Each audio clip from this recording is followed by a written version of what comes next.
नमस्कार दोस्तों, मेरे YouTube चैनल में आप सभी का स्वागत है। दोस्तों, आज मैं बात करने वाला हूं एक होम्योपैथिक मेडिसिन एंटिमटार्ट के बारे में। एंटिमटार्ट का प्रयोग ज़्यादातर रेस्पिरेटरी सिस्टम के ऊपर ही होता है, यानी कि एंटिमटार्ट का जो मेन एक्शन है रेस्पिरेटरी सिस्टम के ऊपर होता है। अब यहाँ पे बात कर लेते हैं इसके कुछ गाइडिंग सिम्टम की।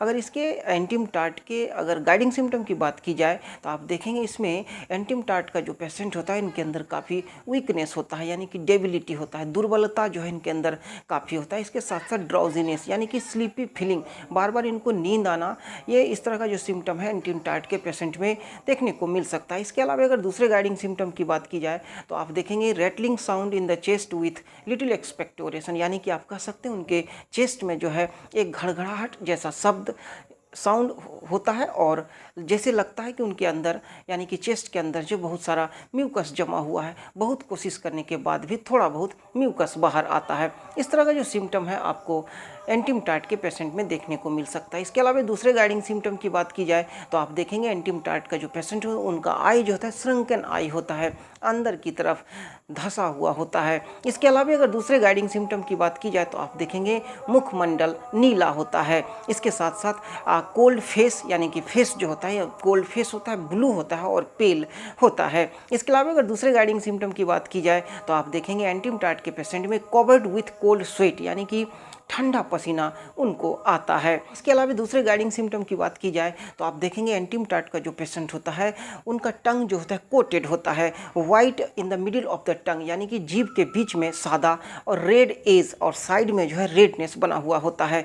Dry in the middle of the tongue, यानी कि जीभ के बीच में ड्राइनेस भी हो सकता है। इसके अलावा दूसरे गाइडिंग सिम्टम की बात की जाए तो आप देखेंगे extraordinary craving for apples, एलोसोकोटिना की तरह एंटिमटार्ट का पेशेंट भी एप्पल खाना ज़्यादा पसंद करता है। इसके अलावा दूसरे गाइडिंग सिम्टम की बात की जाए तो आप देखेंगे ड्यूरिंग कफ है न्यूमोनिया, पल्पिटेशन ऑन नॉस्ट्रिल, अगर कफ हुआ हो, पेशेंट को कफ हुआ हो और या फिर न्यूमोनिया हुआ हो तो फिर ऐसी स्थिति में नॉस्ट्रिल के यहाँ पे जो है पल्पिटेशन होना शुरू हो जाता है, यानी कि नॉस्ट्रिल के एरिया में कंपन शुरू हो जाता है, पल्पिटेट करना शुरू कर देता है। यह सिम्टम जो आपको एंटिमटार्ट के पेशेंट में देखने को मिल सकता है। इसके अलावा दूसरे गाइडिंग सिम्टम की बात की जाए तो आप देखेंगे vomiting tendency but relief from while sleeping on right side, अगर दाहिने तरफ करके सोए तो फिर ऐसी स्थिति में वॉमिटिंग का जो टेंडेंसी होता है थोड़ा सा उसमें थोड़ा सा रिलीफ हो जाता है। इस तरह का जो गाइडिंग सिम्टम आपको एंटिमटार्ट के पेशेंट में देखने को मिल सकता है।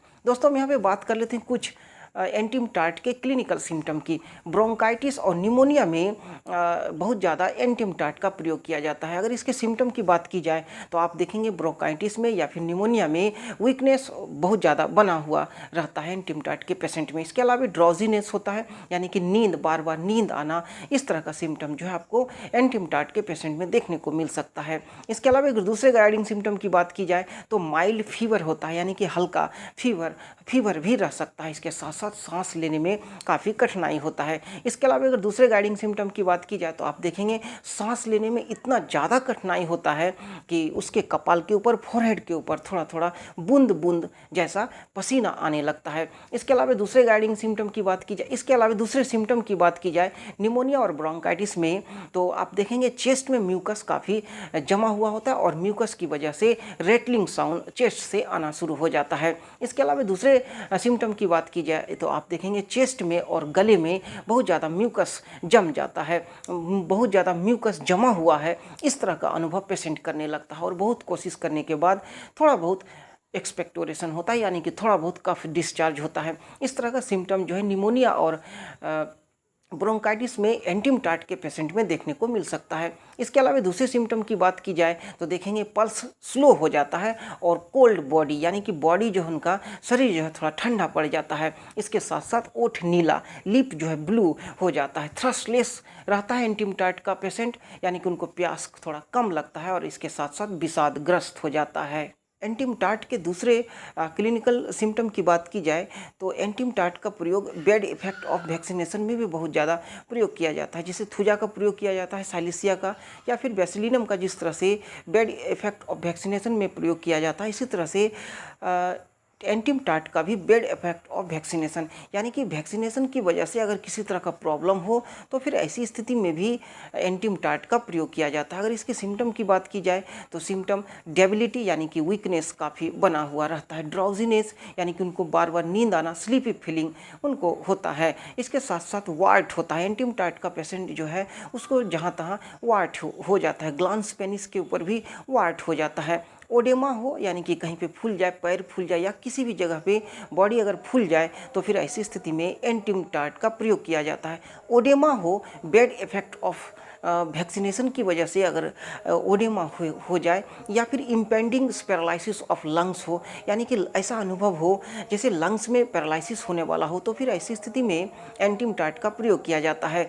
पस्चुल इरप्शन हो, जहाँ तहाँ बॉडी में बैड इफेक्ट ऑफ वैक्सीनेशन की वजह से पस्चुल इरप्शन हो जाए या फिर डी पिगमेंटेशन ऑफ स्किन हो, यानी कि शरीर के ऊपर काला काला धब्बा जैसा कुछ हो जाए, तो फिर ऐसी स्थिति में एंटीम टार्ट का प्रयोग किया जा सकता है। दोस्तों इसके अलावा लूज मोशन या फिर डायरिया में भी एंटीम टार्ट का प्रयोग किया जाता है। डायरिया विथ थ्रस्टलेसनेस, यानी कि डायरिया हो उसके साथ साथ प्यास नहीं हो, तो फिर ऐसी स्थिति में एंटीम टार्ट का प्रयोग किया जाता है। लेकिन डायरिया के साथ अगर प्यास हो, थोड़ा थोड़ा पानी पीना शुरू करे पेशेंट, तो फिर ऐसी स्थिति में आर्सेनिक एल्बम का प्रयोग किया जाता है। इसके अलावा स्लीपी फीलिंग उनको हमेशा बना हुआ रहता है।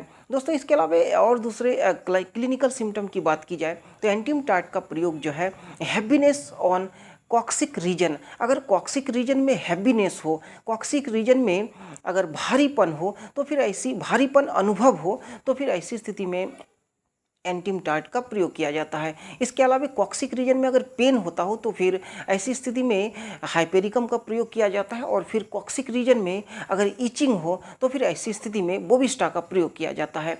Happiness sensation in coccyx region, यानी कि कॉक्सिक रीजन में हैप्पीनेस सेंसेशन, भारी भारी अनुभव हो, तो फिर ऐसी स्थिति में एंटीम टार्ट का प्रयोग किया जाता है। एंटीम टार्ट की अगर एग्रीवेशन की बात की जाए तो आप देखेंगे डैम्प में, यानी कि डैम्प वेदर में, कोल्ड वेदर में जो है एंटीम टार्ट के पेशेंट में एग्रीवेशन हो जाता है, उनके प्रॉब्लम में वृद्धि हो जाता है।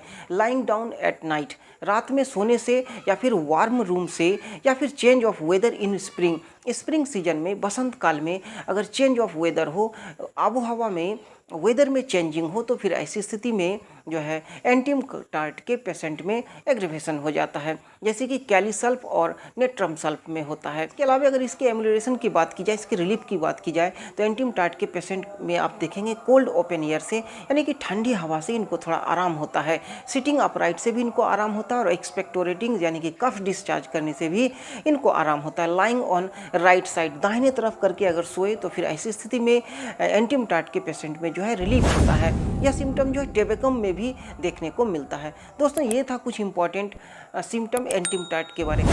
अगर आपको ये वीडियो अच्छा लगता है तो इसको थोड़ा आगे बढ़ाइए। नमस्कार।